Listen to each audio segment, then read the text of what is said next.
Good afternoon, everyone. My name is Eric, student at Southern New Hampshire University through KPRA program. In this presentation, I'm going to talk about the contribution of sexual and reproductive health education program on teenager pregnancy late.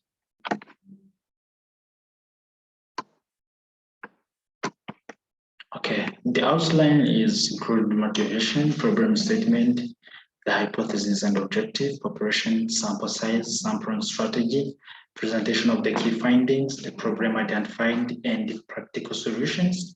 We'll talk about the contribution of the skills acquired to the research process, then research conclusion, and recommendation. So the motivation, the main reason behind researching about teenager pregnancy late was the increase in the late among teenagers in Rwanda.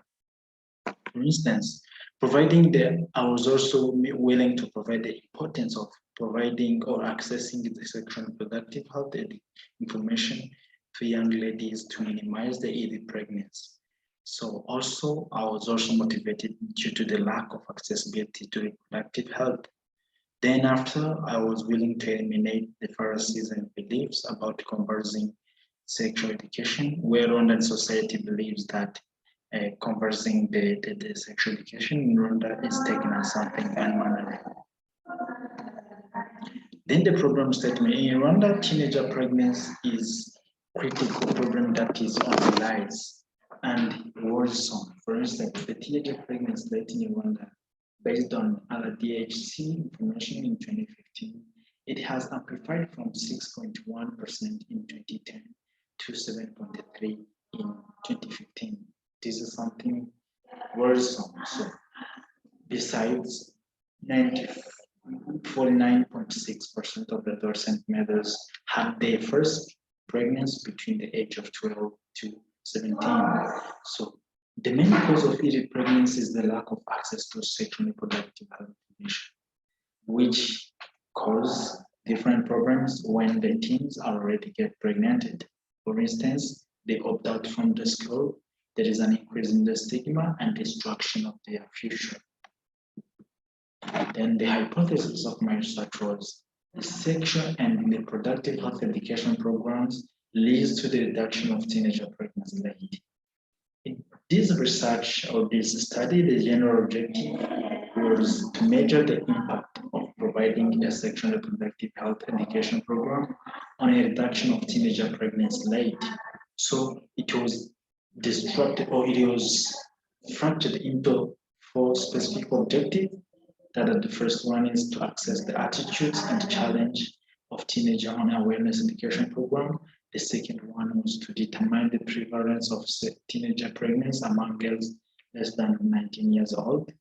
Then the third was to measure the perceptions and effectiveness of sexual and reproductive health education provision among the youth.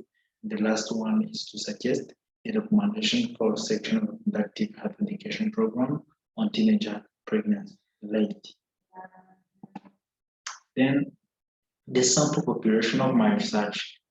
Basically, my research was conducted in Ruhango cells, which is Gisozi Sector in Gasabo District, the country of Rwanda. Then I was really focused on teenagers the age of 14 to 19 in Ruhango cells, both community health workers and as well as 2 specialists from the 2 sexual and reproductive health specialists from 2 health or polyclinic in this Ruhango cell. So I used deliberate and simple random sampling strategies while conducting the research. For deliberate sampling, which is purposive. It involved the purposive and deliberate selection of the particular units of the people. For instance, I used this while selecting the specialists.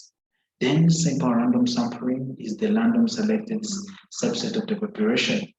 So I randomly selected the teenagers that I used during my research, as well as the mothers. I also researched about the mothers or women, basically in Ruhango cells. So the sample size was 84 people, calculated from 106 population sites. Then as every find or every study is basically presented depending on demographics. For me, I have searched for both male and female, yet the male was presented by 93, around 93%, as when the male was only 7%. And as you can see, the age range, basically most of them was teenagers who are in the age of 14 to 19. Then others are few. Let me talk about some key findings or presentations. Initially, as I have talked before, I had 4 specific objectives. Then I've broken down the objective to nail down the report and to nail down the key findings. The first objective was to assess the attitudes and challenge of teenagers on awareness education program.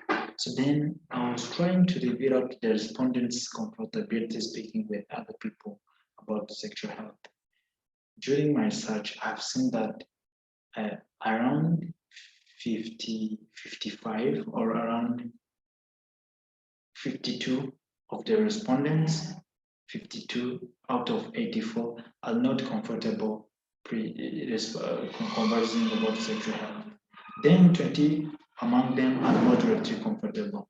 So if we divide this 22 to 2, then 10, like adding to 52, around 65 of the respondents are not comfortable speaking with sexual health. This is because some people in Rwanda take conversing the sexual health as something animal. Then the teenager access to sexual education and the contraception advice. My research shows that 58 respondents, 58% responded no. It means that they say they don't have access to sex education and contraception advice. So the question was asked mainly to measure the teens' accessibility to sexual education and contraception advice.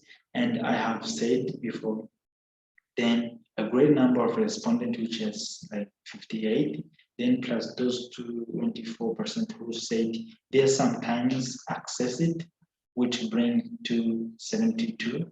It means 72% does not get access to sexual education and contraception advice. Then, and for another objective, a specific one, which was measuring the perception and effectiveness of sexual and reproductive health education provision among the youth. The respondents were asked the knowledge of sexual and reproductive health education program. Surprisingly, 40% said no, they don't know what is this program. And 14%, 15% they say maybe. It means they are also not sure about what is this program. It means around 55% of the respondents are not sure what is sexual and reproductive health education program. Then teens will ask if they do receive or get access to sexual and reproductive health. And when being asked these questions, 36 responded they are disagreed, and 2 strongly disagreed. It means 38 doesn't receive access to sexual and reproductive health. Then 8 of them are neutral. It means around 50 respondents does not really get access to sexual and reproductive health information. Then the respondent will ask the suggestion of the recommendation for sexual and reproductive health education program on teenager pregnancy rate. I was really curious to know to what extent the respondents love the provision or are willing to get the sexual and reproductive health to teenagers provision. Then 42 out of 84 respondents satisfied, 23 very satisfied, and 9 extraordinarily satisfied. It means that around 74, it is 74 respondents out of 84. It means 90% of the respondents really loved or are very satisfied with the provision of sexual and reproductive health education to teenagers. Then the problem identified is the lack of sexual and reproductive health information in teenagers. And then there is a problem of teenager pregnancy, which is sometimes due to this lack of sexual and reproductive health information. Also, there is a myth and ignorance of the parents. There is fear and beliefs of conversing sexual education with among others from the Rwandan society. Also, then this basically was the main problem identified. Then the solution was provision of or getting the access to sexual and reproductive health education program to teenagers. Then the prototype of the solution basically was the creation of the safe space where training should be conducted. Training to the youth, like training them about what is the education health, the reproductive health. Then there should be a selection of the experienced people about sexual and reproductive health, or basically the gender or the reproduction health. Those specialists should be selected basically and paid by the government.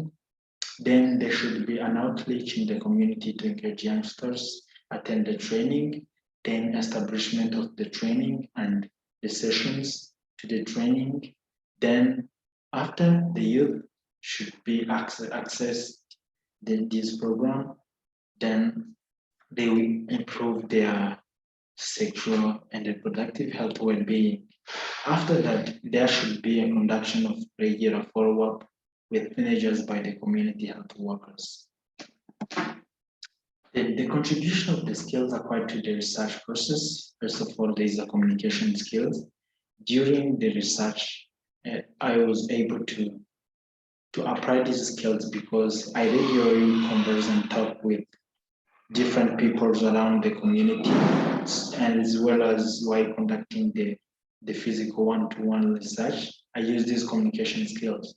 Then there is a professional competence demonstration skills where I use to professionally look in front of the researchers, of teenagers, specialists, and community health workers, as well as the parents. Then during nailing down the report, I use technology skills, which is good. Also, there's a self-paced and critical thinking skills. For instance, while this research was basically self-paced because everyone was willing to conduct the research based on his or her timeline. So I applied these skills. Then there is a design thinking. During the research process, I applied the design thinking processes that are basically defining, ideating, prototyping, testing, that are crucial to my research. After all, I'll bring out the conclusion and recommendation for my research. Basically, for the conclusion, the research was conducted in Ruhango cells, Gisozi Sector, Gasabo District, to investigate the contribution of sexual and reproductive health education program on teenager pregnancy rate. So the analysis of the research shows that the best solution is the provision of sexual and reproductive health education to teenagers as the best weapon, as the best tools to reduce the teenager pregnancy rate.